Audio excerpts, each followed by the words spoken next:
연구하셔서 이렇게 다 설교 말씀을 적으셨습니다. 적으셔서 제가 이제 대신 읽기로 하였습니다. 그러니까 목사님 계실 때보다 더 이렇게 귀를 기울여서 잘 들어주시면 좋겠습니다. 오늘 본문은 아까 읽었지요. 사도행전 1장 6절로 11절까지고 제목이 하늘로 올려져 가신 예수님입니다. 예수님께서 십자가에 돌아가셨다가 이제 3일 만에 살아나셔서 40일 동안 이 땅에 계시면서 제자들에게 많이 나타나셨지요. 그 십자가에 못 박히신 손과 발, 옆구리 창에 찔린 거 다 보여주셨습니다. 보여주시고 하늘로 올라가시는데 하늘로 올려져 가신 예수님에 대해서 제가 읽겠습니다. 사람의 몸을 입고 땅에 오신 하나님이신 예수님은 하나님 나라를 가르치시고 이 하나님 나라에 자기 백성들을 초청하셨습니다. 그리고 자기 백성들을 죽음의 멸망에서 구원하시기 위해서 십자가의 대속의 고난과 그 죽으심을 당하셨습니다. 십자가를 지시고 대속의 죽으심을 당하신 예수님을 하나님 아버지께서 다시 일으키십니다. 자기 죄로 죽으신 이가 아니시므로 하나님께서 예수가 옳았다. 그가 가르친 것과 말씀한 것들과 설명하고 약속한 것들이 모두 옳았다. 그가 메시아이고 그가 의인이다 라고 선언하신 것이 이 부활입니다. 이 부활하심으로 예수님은 죄인들을 대속하여 구원하신 구주가 되신 것입니다. 그런데 이것이 하나님이 준비하신 구원의 끝이 아닙니다. 이로써 예수님께서 우리 인간들을 구원하러 오신 사명을 다 마치신 것이 아닙니다. 예수께서 십자가에서 흘리신 피로 인하여 우리가 속죄함을 받았다고 해서 이것으로 우리의 구원이 완성된 것이 아니라는 말씀입니다. 예수님께서는 부활하신 후에 하늘 아버지께로 올라가셔야 합니다. 이 하늘은 우리가 보는 저 공중의 하늘이 아니라 하나님 아버지가 계신 곳을 의미하는 하늘입니다. 언젠가 이 하늘이 물리적으로 우리에게 어떤 의미를 갖는지 우리 모두가 다 알게 되겠습니다만 예수님의 성천, 하늘로 올라가심이 갖는 1차적인 의미는 하나님의 보좌에서 아버지 하나님의 통치 대권을 대신 그리고 직접 행사하시기 위해 아버지 하나님께로 올라가셨다는 의미입니다. 예수님께서는 지금 거기서 하나님으로서 친히 만드신 천지 만물과 그 역사를 친히 진행하고 계시다는 것입니다. 다시 오셔서 새 하늘과 새 땅으로 이루실 우리의 완전한 구원을 위해 지금도 예수님께서는 계속 일하고 계십니다. 친히 사람의 몸을 입고 죄인의 모습으로 오셔서 우리 죄인들을 대신하여 십자가를 지시고 피 흘려 죽으심으로 구원하신 성도들을 온전한 하나님 나라의 백성으로 만드시기 위하여 계속 일하시는 것입니다. 그 첫 번째 일이 하늘로 올라가셔서 아버지 우편에 앉으시는 것입니다. 그런데 주 예수님께서는 부활하신 후에 즉시로 하늘로 올라가실 수가 없었습니다. 왜냐하면 제자들이 이제 이 구원의 복음을 증거하기 위하여 세상으로 파송해야 할 사도들이 아직도 주님의 구원과 부활의 뜻을 제대로 이해하지 못하고 있었기 때문입니다. 예수님의 부활에 대한 믿음조차 아직 제대로 정돈되고 있지 못합니다. 마치 우리가 처음 예수님을 영접했을 때에 새 생명에 대한 기쁨과 죄를 이긴 것에 대한 반가움은 있지만 예수께서 내 삶에 들어오셔서 나를 다스리고 내 인생을 주장하시는 것에 대하여 그게 무엇인가 하고 있던 것과 꼭 같은 상황입니다. 제자들이 예수의 부활 생명을 살아간다는 것에 대한 실제적인 깨달음과 믿음이 부족했던 것입니다. 이들을 이대로 두고 하늘로 올라가시면 제자들 가운데 아무도 예수 부활을 용감하게 나아가 증거할 수가 없습니다.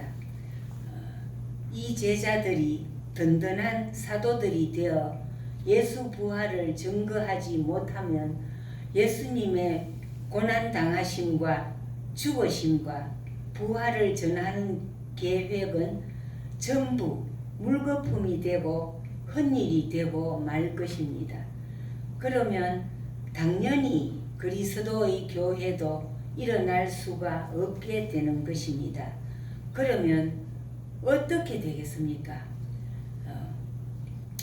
더 이상 누가 죄사함을 받아 부활 생명을 얻고 하나님의 백성이 되는 일이 계속될 수 없을 것입니다. 그러면 예수께서 사람이 되시어 이 땅에 오신 목적도 이루시지 못하게 되는 것입니다. 그래서 예수님께서 부활하신 후에 40일이나 더 이 땅에 계시면서 제자들에게 나타나시어 부활하신 신령한 몸을 보여주시고 믿지 못하여 의심하는 제자들을 따로 만나시고 다시 증거하시고 그 모두가 한 점의 의혹도 없이 부활을 믿게 하셨습니다. 그리고 말씀하셨습니다. 너희는 본고로 믿느냐?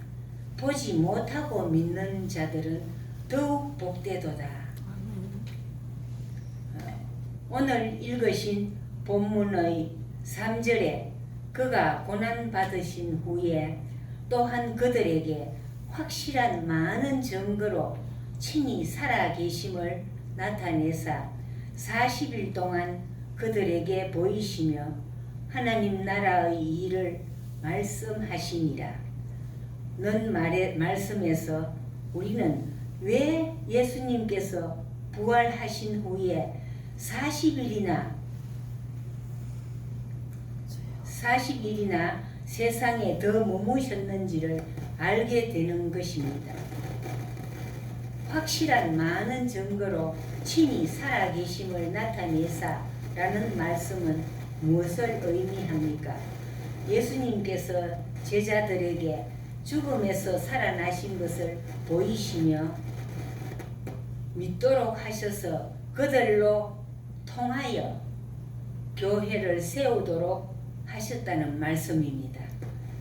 예수님께서 잡혀 흉악범들과 함께 십자가에 달려 죽으시는 것을 보고 제자들은 사실 크나큰 충격을 받았습니다. 너무너무 실망했습니다. 엠마오로 내려가던 제자들의 얼굴에서 우리는 그 처참한 표정을 그대로 볼 수가 있습니다.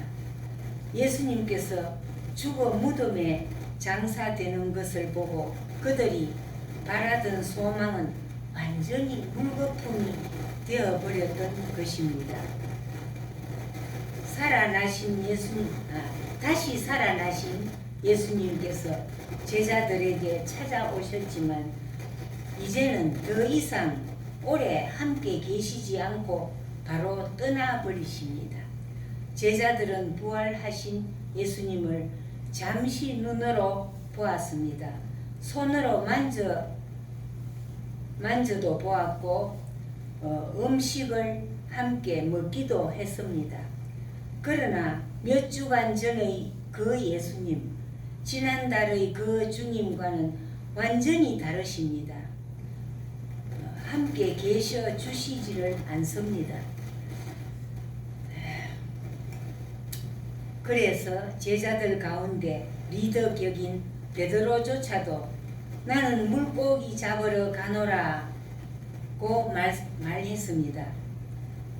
베드로가 물고기 잡으러 가겠다고 말한 것은 예수님의 제자됨을 포기한다는 선언과 같습니다. 나는 더 이상 못하겠어. 내게는 너무 어려운 일이야. 나는 도무지 감당할 수가 없네.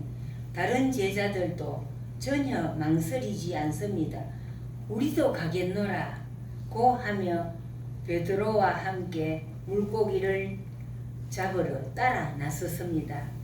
배를 타고 바다로 나갔습니다. 한때 사람을 낚는 어부가 되겠다는 큰 꿈을 품었던 이들은 이제 예수님의 제자됨을 포기하고 그 옛날 옛적으로 돌아가 버린 것입니다. 그들은 밤새워 그물을 내려보았지만 물고기를 한 마리도 잡지 못했습니다. 그도 그럴 것이 수년 동안이나 바다를 떠나 있었으니 고기 잡는 실력도 줄고 바다의 사정도 변하고 더구나 어망도 익숙하게 사용하지 못합니다.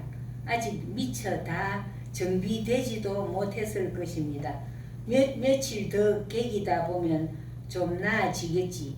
오늘 허탕치면 내일은 한두 마리라도 건져 올리게 되겠지. 이렇게 생각하며 스스로 위로했을지도 모르겠습니다만 그러고 있는 그 어부 제자들에게 또 부활하신 예수님께서 찾아오십니다. 그리고 지난 밤새도록 그물을 내렸던 그곳에 그곳 한가운데 한 지점을 다시 짚으시면서 그물을 배 오른편에 던지라.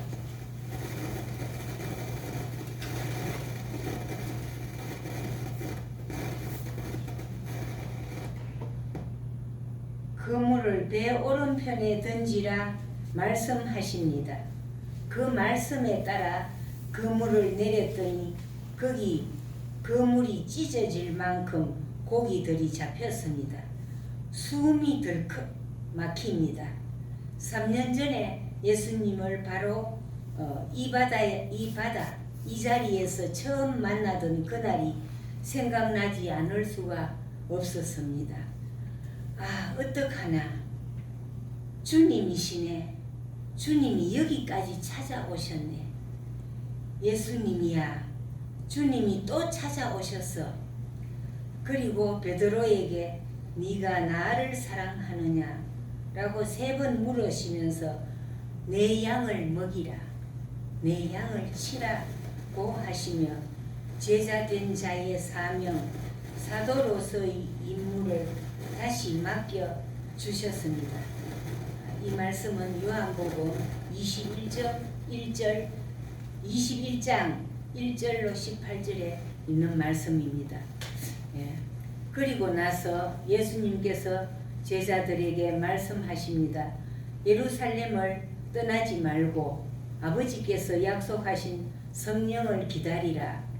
너희에게 성령이 임하시면 너희가 권능을 받고 예루살렘과 온 유대와 사마리아와 땅끝까지 이르러 내 증인이 되리라고 말씀하셨습니다.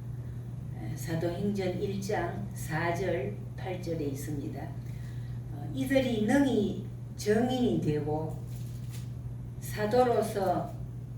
사도로서의 사명을 감당할 능력과 방법을 다 준비해 놓으셨다는 것입니다. 예수님의 말씀 그대로 제자들은 얼마 후 오순절에 성령으로 충만함을 받았습니다. 성령 충만하게 된 제자들은 지체 없이 예루살렘 거리로 뛰쳐나가서 너희가 십자가에 못 박은 예수를 하나님이 주와 그리스도가 되게 하셨느니라고 외쳤습니다. 사도행전 2장 36절에 그렇게 외쳤습니다. 이 베드로의 말씀을 듣고 사람들은 깜짝 놀랐습니다. 아, 일이 이렇게 된 것이었구나. 우리는 정말 뭣도 모르고 저 크나큰 범죄에 가담했었구나. 우리가 메시아를 때려 죽였다니까. 하나님의 아들이 오셨는데 우리가 십자가에 못 박아 패 죽였어. 많은 사람들이 회개하여 그 큰 죄를 용서함 받고 세례를 받았습니다. 그들이 모이니까 이제 예수님을 주님으로 모시고 예배하는 교회가 된 것입니다. 그렇게 예루살렘 교회가 세워졌습니다. 제자들이 부활을 믿고 증거할 수 있게 된 것을 보시고 예수님께서 하늘로 올라가셨습니다. 그리고 제자들의 증거와 사명 수행은 이제 머뭇거림이 없이 계속될 수 있게 되었습니다. 예수님께서 하늘로 올라가신 이유는 무엇입니까? 구원받은 성도들이 주님과 함께 영원한 생명, 하나님이 생명을 누릴 수 있도록 준비하시기 위함입니다. 친히 요한복음 14장에서 말씀하시기를 가서 너희를 위하여 거처를 예비하면 내가 다시 와서 너희를 내게로 영접하여 나 있는 곳에 너희도 있게 하리라고 요한복음 14장 2절 3절에 말씀하셨습니다. 하늘로 올라가신 예수님은 지금도 우리를 위하여 처소를 예비하십니다. 처소를 예비하면 약속하신 대로 우리를 데리러 오실 것입니다. 아멘. 예수님께서 하늘로 올려져 가시는 것을 쳐다보고 있는 제자들에게 흰 옷을 입은 두 사람 천사입니다. 흰 옷을 입은 이 천사들이 어찌하여 서서 하늘을 쳐다보느냐. 너희 가운데 하늘로 올려지신 이 예수는 하늘로 가심을 본 그대로 오시리라고 말씀했습니다. 11절에 말씀했지요. 그래서 제자들은 예수님께서 다시 오신다는 말씀을 믿고 기다렸습니다. 그리고 오늘에 이르기까지 교회는 예수님께서 다시 오실 것을 믿고 기다립니다. 교회에게는 약속이 있고 기다림이 있습니다. 오늘 교회는 다시 오셔서 우리를 하나님 나라, 주님이 계신 곳으로 데리고 가신다는 예수님의 약속을 믿고 기다립니다.